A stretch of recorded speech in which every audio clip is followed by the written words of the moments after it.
नमस्कार सर्वांना, कसे आहेत आपण सगळे? आज आपण बनवतोय खुसखुशीत, कुरकुरीत आणि परफेक्ट चवीला सुरमई फ्राय. अगदी वेगळी रेसिपी आहे. शेवटपर्यंत रेसिपी पहा आणि अगदी युनिक पद्धतीनं बनवलेली असल्यामुळे अजिबात तेलकट होत नाही. या पद्धतीनं बनवलेला मासा आतपर्यंत परफेक्ट भाजला जातो, पण वरून अगदी खमंग, कुरकुरीत आणि एक भन्नाट अशी चव लागते माशाची. तर या पद्धतीने तुम्ही नक्की बनवून बघा. तर सर्वप्रथम सर्वांचं स्वागत आहे माझ्या फूड लाईफ अँड हॅपीनेस या चॅनलमध्ये नवीन असाल तर लगेच सबस्क्राईब करा, बेल आयकॉन प्रेस करा. या ठिकाणी मी सुरमई मासा आणलेला आहे 1 किलो.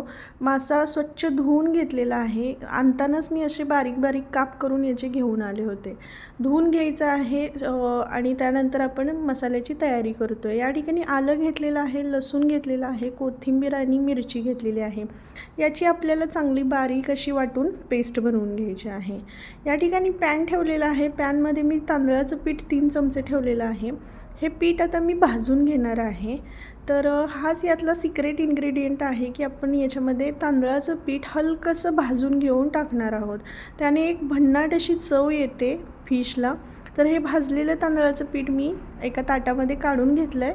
याच्यामध्ये हे आलं, लसूण, मिरची, कोथिंबीरची पेस्ट आपण टाकतो आहे.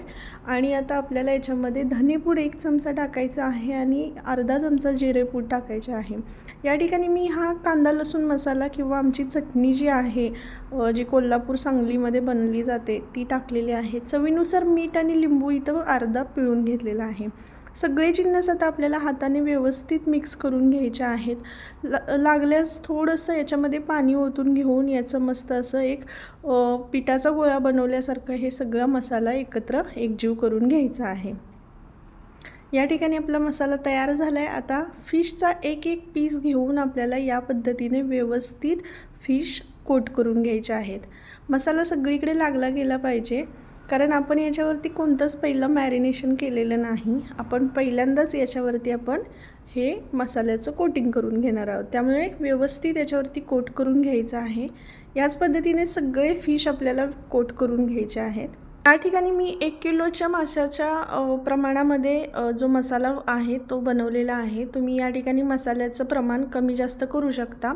तर या ठिकाणी आता आपण सगळे फिश या पद्धतीने कोट करून घेतो आहे मसाल्याने आणि 1 तास मॅरिनेट करून ठेवणार आहे. कमीत कमी 1 तास मॅरिनेट करायचे आहेत. या ठिकाणी इथं मी तांदळाचं पीठ घेतलं अर्धी वाटी, कॉर्नफ्लॉवर घेतलं 2 चमचे, त्यानंतर मी चटणी पुन्हा टाकलेली आहे, म्हणजेच लाल तिखट टाकलेलं आहे, मीठ टाकलेलं आहे आणि हे सगळं एकत्र एकजीव करून घेतलं. लसणाच्या काही पाकळ्या या ठिकाणी मी ठेचून घेतलेल्या आहेत. 1 तास मॅरिनेट झाल्यानंतर आपण फिशला फ्राय करायला घेणार आहोत. तर या ठिकाणी जे आपण तांदळाचं आणि कॉर्नफ्लॉवरचं पीठ जे घेतलेलं आहे मिक्स करून त्याच्यामध्ये व्यवस्थित आपल्याला फिश कोट करून घ्यायचे आहेत. तेल टाकलेलं आहे मी तव्यामध्ये तळण्यासाठी. त्याच्यामध्ये थोड्याशा 2-3 पाकळ्या मी लसणाच्या आणि कढीपत्ते टाकलेले आहेत. वरून एक एक करत फिश मी आता याच्यामध्ये फ्राय होण्यासाठी सोडून दिलेलं आहे. अगदी झटपट आणि पटकन अशी मस्त चमचमीत होणारी ही फिश फ्रायची रेसिपी आहे आणि पटकन हा मासा शिजला जातो, खूप जास्त वेळ लागत नाही आणि या पद्धतीने बनवल्यामुळे बिलकुलही तेलकट होत नाही, अगदी मस्त खुसखुशीत तयार होतो. तर ही रेसिपी तुम्ही नक्की एकदा ट्राय करा. म्हणजे जे मी तांदळाचं पीठ भाजून घेतलेलं आहे किंवा कॉर्नफ्लॉवर आणि तांदळाचं कॉम्बिनेशन केलेलं आहे. चला तर मग या ठिकाणी आपले सगळे फिश आता फ्राय होणार आहेत आणि मस्त अशी फिश फ्रायची आपली ही रेसिपी तयार झालेली होती. अगदी भन्नाट लागत होती चवीला. तुम्ही पण ही रेसिपी नक्की ट्राय करा आणि मला कमेंट बॉक्समध्ये जरूर कळवा की तुम्हाला ही रेसिपी कशी वाटली.